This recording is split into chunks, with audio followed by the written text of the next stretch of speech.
Assalamualaikum warahmatullahi wabarakatuh. Perkenalkan, nama saya Nurul Kamilia, Prodi Pendidikan Pancasila dan Kewarganegaraan dengan NIM 212331104. Di sini saya akan melaksanakan tugas dari keterampilan pembelajaran, di mana saya dari kelompok 3 yang menjelaskan tentang keterampilan dasar mengajar 1.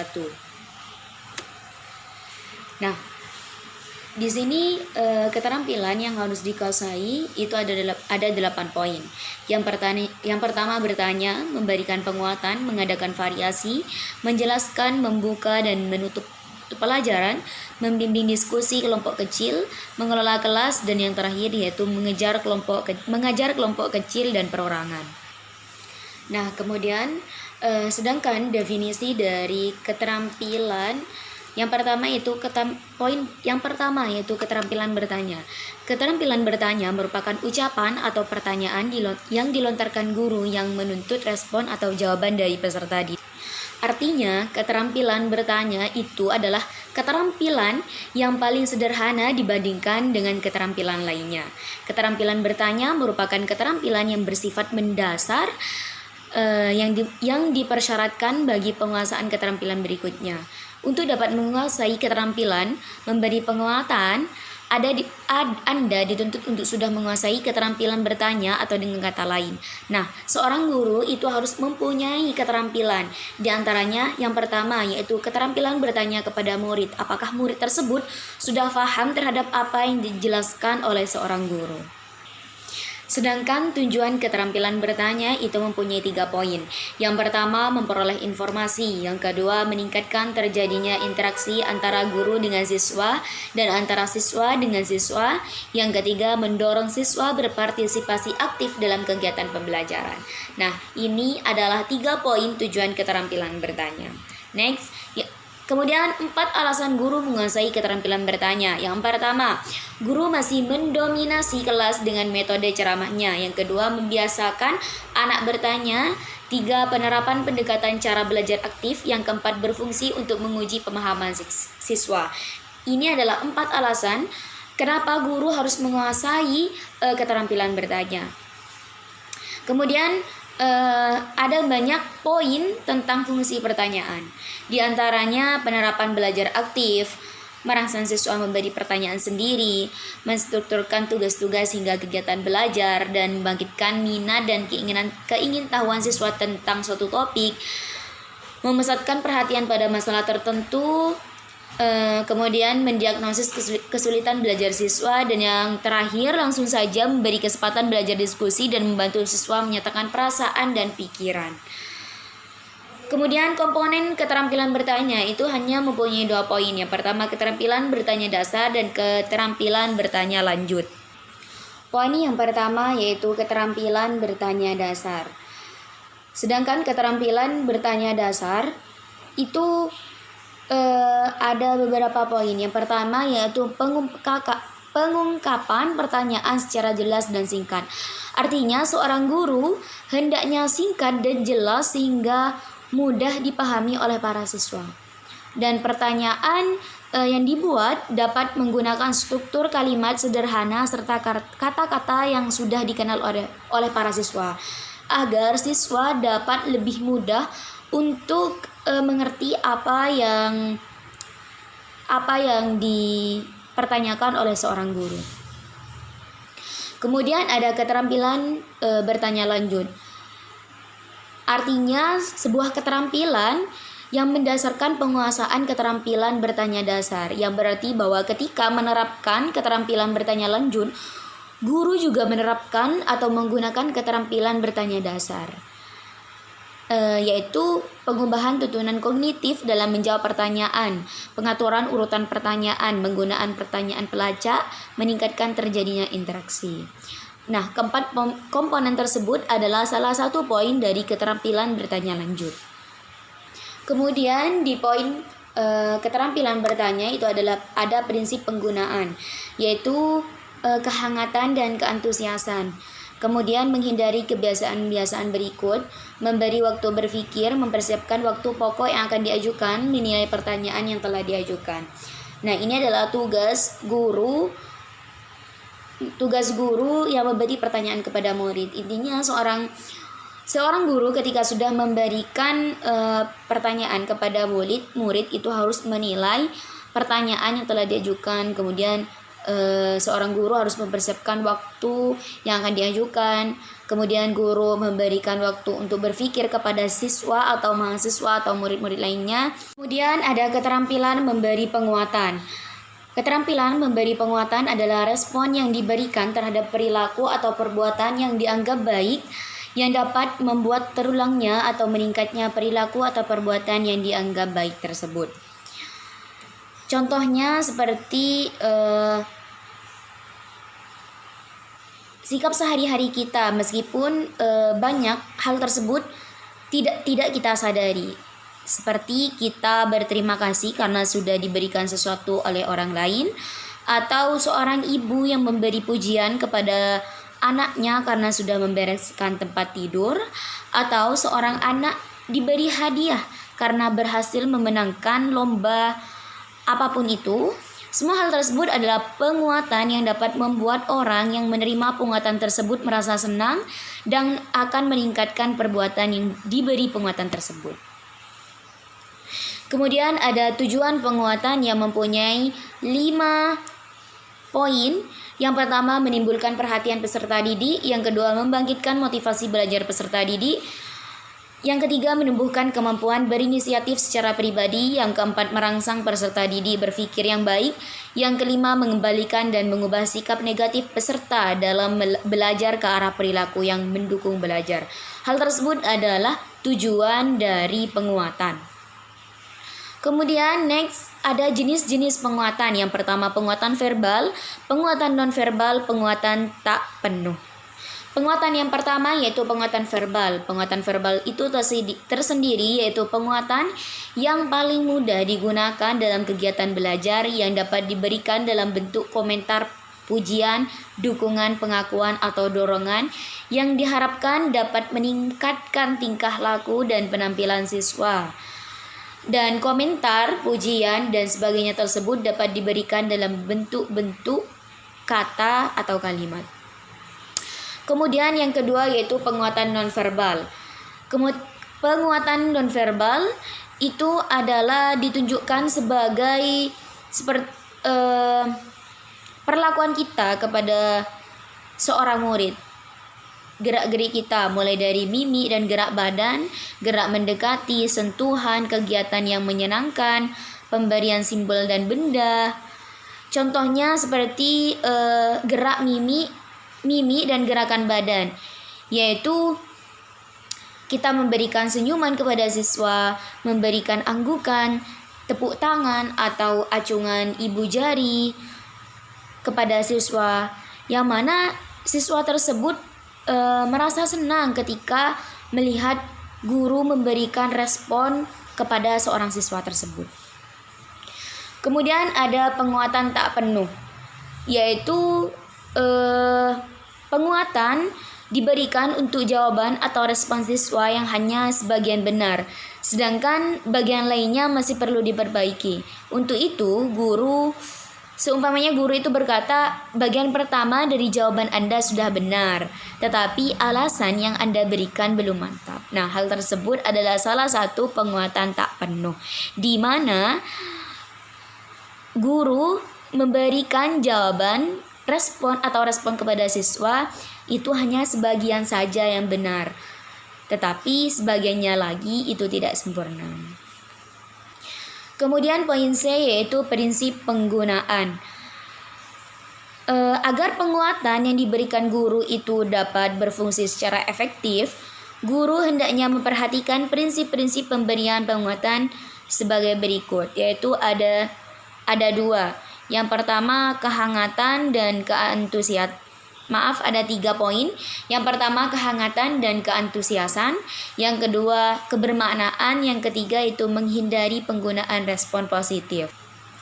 Yang pertama itu kehangatan dan keantusiasan, di mana seorang guru harus disertai dengan kehangatan dan keantusiasan, di mana hal tersebut ditunjukkan dengan berbagai cara. Misalnya dengan wajah yang berseri disertai senyuman, suara yang riang penuh perhatian kepada seorang siswa memberi kesan bahwa penguatan yang dapat diberikan memang sungguh-sungguh.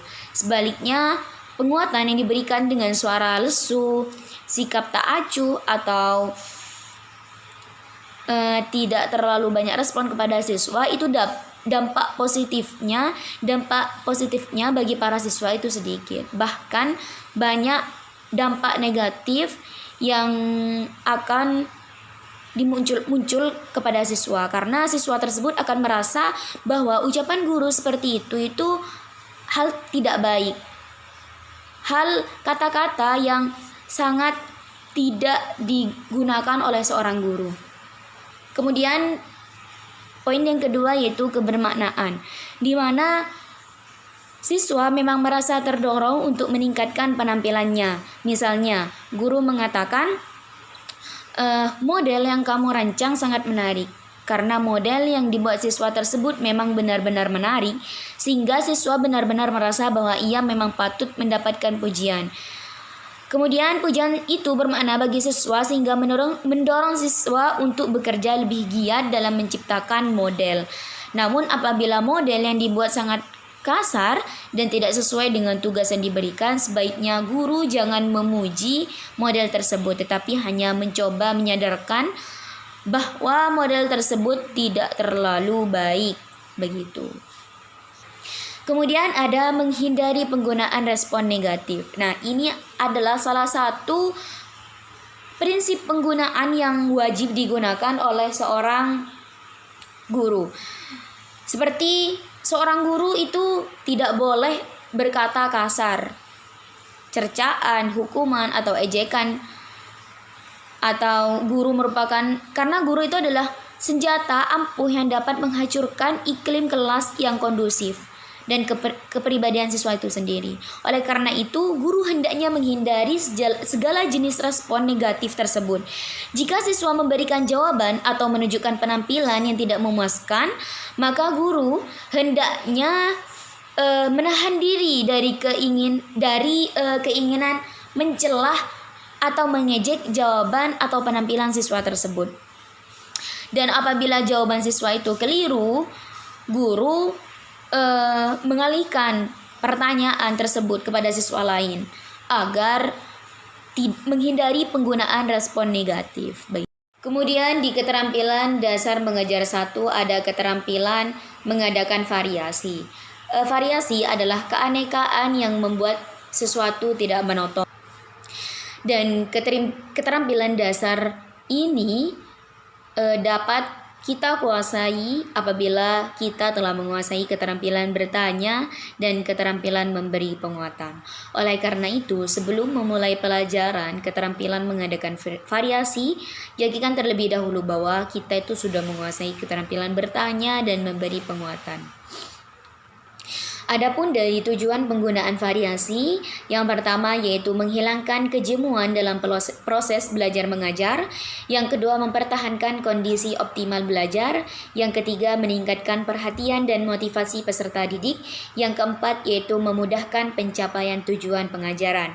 Nah, 4 poin tersebut adalah tujuan penggunaan variasi.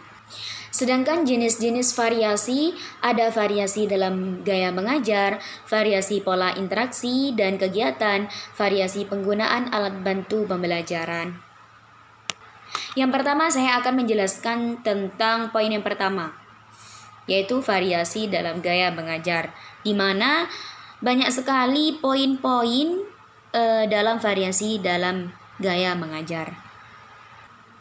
Yang pertama yaitu variasi suara, pemusatan perhatian, kemudian mengadakan kontak pandang, gerak badan dan mimik, perubahan dalam posisi guru. Kemudian Kemudian yang kedua yaitu variasi pola interaksi dan kegiatan. Adapun contoh variasi pola interaksi dan kegiatan, yang pertama ada kegiatan klasikal, yaitu mendengarkan informasi dan tanya jawab secara klasikal atau diskusi klasikal. Yang kedua, menyaksikan tayangan film, video atau permainan peran yang kemudian diikuti oleh diskusi atau tugas-tugas lain. Kemudian ada kegiatan kelompok kecil, yaitu seperti mendiskusikan pemecahan suatu masalah, melakukan suatu percobaan atau observasi, melakukan latihan suatu keterampilan, menyelesaikan suatu proyek, misalnya diberi tugas laporan tentang suatu kegiatan. Kemudian ada kegiatan berpasangan yang seumpamanya atau bukan dalam suatu kelompok kecil tapi berpasangan. Intinya merundingkan jawaban pertanyaan yang diajukan secara klasikal kepada teman sebangkunya atau latihan menggunakan alat tertentu. Kemudian yang D yaitu kegiatan perorangan, membaca atau menelaah suatu materi, mengerjakan tugas-tugas individual seperti mengerjakan soal-soal matematika, melakukan observasi dan melakukan percobaan. Nah, hal tersebut adalah contoh-contoh yang dapat diperkaya sesuai dengan wawasan dan pengalaman masing-masing. Jelaskan bahwa variasi pola interaksi dan kegiatan siswa sangat kaya dan beragam. Karena pola interaksi dapat diubah dari interaksi satu arah, guru ke siswa, ke interaksi dua arah sampai ke semua arah. Siswa ke siswa, siswa ke guru atau siswa ke lainnya. Kemudian ada variasi penggunaan alat bantu. Kemudian yang ketiga yaitu variasi penggunaan alat bantu pembelajaran, di mana hal tersebut merupakan suatu faktor penting dalam kegiatan pembelajaran karena konsep yang dapat membosankan untuk disimak menjadi menarik jika disajikan dengan menggunakan media dan alat yang tepat. Misalnya, terjadinya gerhana akan jauh lebih menarik dan lebih mudah dipahami jika disajikan dengan menggunakan media dan alat bantu yang dapat dimanipulasi daripada jika disajikan hanya dengan penjelasan lisan saja. Sesuai dengan variasi tersebut, maka variasi penggunaan alat bantu pembelajaran dapat dikelompokkan sebagai berikut. Yang pertama yaitu variasi alat bantu pembelajaran yang dapat dilihat. Kedua, variasi alat bantu pembelajaran yang dapat didengar. Kemudian yang terakhir yaitu variasi alat bantu pembelajaran yang dapat diraba dan dimanipulasi. Nah, ketiga poin tersebut adalah variasi penggunaan alat bantu pembelajaran yang dapat memberikan semangat kepada siswa agar tidak bosan untuk disimak dan menjadi menarik jika disajikan dengan menggunakan media dan alat yang tepat. Kemudian prinsip penggunaan. Agar variasi dapat berfungsi secara efektif, guru perlu memperhatikan prinsip penggunaan sebagai berikut. Yang pertama, variasi yang dibuat harus mengandung maksud tertentu serta sesuai dengan tujuan yang ingin dicapai. Karakteristik kemampuan siswa, latar belakang sosial budaya, materi yang dapat disajikan, kemudian kemampuan guru menciptakan variasi tersebut. Yang kedua yaitu variasi harus terjadi secara wajar, tidak berlebihan sehingga tidak mengganggu terjadinya proses belajar. Yang ketiga, variasi harus berlangsung secara lancar dan berkesinambungan sehingga tidak merusak suasana kelas dan tidak mengganggu jalannya kegiatan belajar. Yang keempat, komponen-komponen variasi yang memerlukan pengorganisasian dan perencanaan yang baik perlu dirancang secara cermat dan dicantumkan dalam rencana pembelajaran. Keterampilan dasar mengajar 1, ada keterampilan menjelaskan. Keterampilan menjelaskan dari segi etimologis adalah membuat suatu menjadi jelas. Maksudnya adalah dalam kegiatan menjelaskan tergantung makna pengkajian informasi secara sistematis sehingga yang menerima penjelasan mempunyai gambaran yang jelas tentang hubungan informasi yang satu dengan yang lain. Hubungan tersebut misalnya hubungan informasi yang baru dengan informasi yang sudah diketahui. Hubungan sebab akibat, hubungan antara teori dan praktik atau hubungan antara dalil-dalil dengan contoh. Dalam kegiatan belajar, pembicara guru yang dianggap berpengaruh langsung terhadap siswa sering mendominasi kelas. Sebagian besar dari pembicaraan tersebut termasuk dalam kegiatan menjelaskan. Kemudian tujuan keterampilan menjelaskan. Yang pertama, membantu siswa untuk memahami beberapa konsep, membimbing siswa menjawab pertanyaan apabila siswa tersebut bertanya. Kemudian meningkatkan keterlibatan siswa dalam memecahkan masalah. Kemudian mendapatkan balikan tentang tingkatan pemahaman. Yang terakhir yaitu memberikan siswa kesempatan kepada siswa untuk menghayati proses penalaran. Hal tersebut adalah tujuan keterampilan menjelaskan. Komponen keterampilan menjelaskan itu ada 2 poin. Yang pertama, keterampilan merencanakan penjelasan. Yang kedua, keterampilan menyajikan penjelasan. Yang pertama yaitu keterampilan merencanakan penjelasan, di mana ada 2 subkomponen, yaitu yang berkaitan dengan isi pesan atau materi pembelajaran yang dapat dijelaskan dan yang berkaitan dengan siswa sebagai penerima pesan. Yang pertama yaitu merencanakan isi pesan atau materi. Kemudian menganalisis karakteristik penerimaan pesan. Kemudian ada keterampilan menyajikan penjelasan. Yang pertama, sedangkan keterampilan menyajikan penjelasan memegang peranan penting dalam pelaksanaan rencana penjelasan yang baik. Keterampilan menyajikan penjelasan terdiri dari komponen-komponen berikut. Yang pertama yaitu kejelasan, yang kedua yaitu penggunaan contoh dan ilustrasi, kemudian memberikan tekanan, kemudian ada balikan.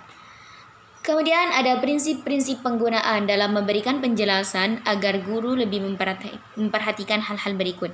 Yang pertama, memperhatikan kaitan antara yang menjelaskan, yaitu guru yang mendengarkan siswa, dan bahan yang dijelaskan. Ketiga komponen ini harus mempunyai kaitan yang jelas sehingga bahan yang dijelaskan guru sesuai dengan pelajaran, pengamalan, dan latar belakang kehidupan siswa. Yang kedua yaitu penjelasan dapat diberikan pada awal, tengah, dan akhir pelajaran, tergantung dari munculnya kebutuhan atau penjelasan dalam materi tersebut. Yang ketiga yaitu penjelasan yang diberikan harus bermakna dan sesuai dengan tujuan belajar. Yang keempat, penjelasan dapat disajikan sesuai dengan rencana guru atau bila kebutuhan akan suatu penjelasan muncul dari siswa. Misalnya, siswa mengajukan suatu pertanyaan yang memerlukan penjelasan. 4 poin tersebut adalah prinsip-prinsip penggunaan. Mungkin itu saja yang dapat saya sampaikan. Mohon maaf apabila ada kesalahan. Saya Nurul Kamilia, mohon pamit undur diri. Wallahu muwaffiq ila aqwamit thoriq. Wassalamualaikum warahmatullahi wabarakatuh.